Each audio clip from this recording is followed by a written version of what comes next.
Da, da, da, da, da, da. Hello there, hello, Gindiana Bones here. Now, I'm here today to talk to you about a story in the news which has recently been reaching me through the computer because it's apparently very important and very dramatic and exciting. It's about the finding, or possible finding, of Spitfires in Burma. Yes, if the stories are to be believed, in 1945 the RAF abandoned between 20 and, depending on which report you read, 60 Spitfires in crates in Burma with the advance of the Japanese armed forces, who were going to possibly use them. So they were buried very carefully, sealed with sort of grease and other sealing agents around the box, and therefore now may, in fact, be completely flyable if one can excavate them and reconstruct them. Yes. Now, the thing about this story is it's not necessarily what it at first appears to be. You see, one has to, as always in archaeology, analyse the context of the story. Well, context of anything, in fact. Context is key, but in this case, doubly so. You see, it comes off the back of a rather slow period in the news, and also a trip to the Far East for David Cameron, who was, amongst other things, meeting leaders, as you would expect from a Prime Minister. And the press office seemed to grab this story with gusto, because, let's face it, who doesn't like a Spitfire, eh? I'm all for Spitfires. I like Spitfires as much as the next chap. And if you want your boss, the Prime Minister, to look good, what better than to associate him with the rescue of between 20 and possibly 60 Spitfires in crates from Burma? Exactly.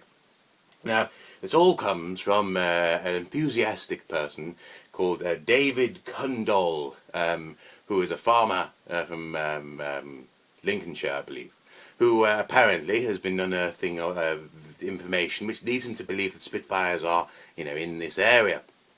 He is in league with a businessman, a multimillionaire type person called Boult B. Brooks, who we are led to believe has in some way the ear of the Prime Minister. Yes. See, this is why it all gets a bit murky, because it feels a little bit like a PR cozy. The man who is the amateur needs money to fund his venture. The enthusiastic millionaire type goes, "Oh, this is great," and decides to approach the press office. And from there, you get the story being plastered across the media, and people getting very excited about it in certain quarters. But let us take a moment to step back from the conspiracy theory and think about the I suppose the evidence. The evidence is actually very, very shaky. For example, the Daily Mail quotes, quote, a Downing Street source, which could be anybody. It could even be the ketchup on the Prime Minister's breakfast table, let's face it. Yes, it could be any source at all. They decide to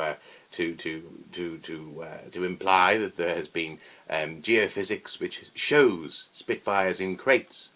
But as anybody knows, geophys doesn't really work like that. You can't see a Spitfire in a crate, with the nuts and bolts and the numbers on the side, that kind of thing, can you? No. So, especially if it's 6 meters down, which incidentally in some reports is reported as being 6 feet down. Quite a difference there in depth, don't you think? Yeah. So yes, there's the geophysics. That's a bit wishy-washy. There's also the fact that the small matter that the RAF has no record of Spitfires having been in theatre in that part of the world in the Second World War. Yes, Burma did eventually get their hand on Spitfires, but that was through the Israelis. You see, they sold them to them when they decided to move on to something else. Yes, there's also the myth that Spitfires were becoming obsolete in 1945. In the age of the jet engine, somehow they were no longer valid.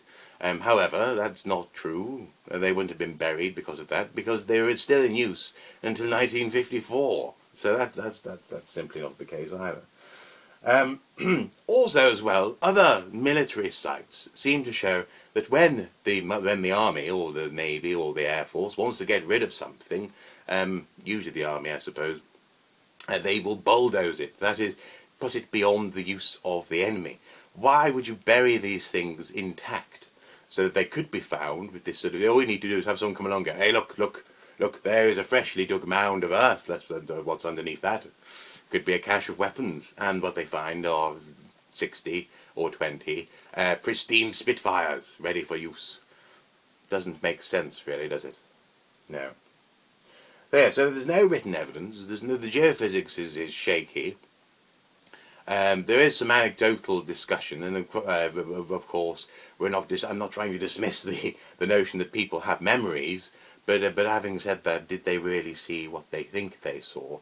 And also, there's no on-site record. There's no base, for example, journals or shipping records of these Spitfires arriving there. So really, what we're left with is an excited person from Lincoln, the farmer, going, "Yay! Spitfires!" And I don't blame him. Where there's a millionaire who's possibly a bit of a PR hound, having flown pole to pole on one occasion and written a book about it, you know. And there's a prime minister who's desperate to look good in the news, having guffawed and guffed and generally made a gummage of things of late in the country.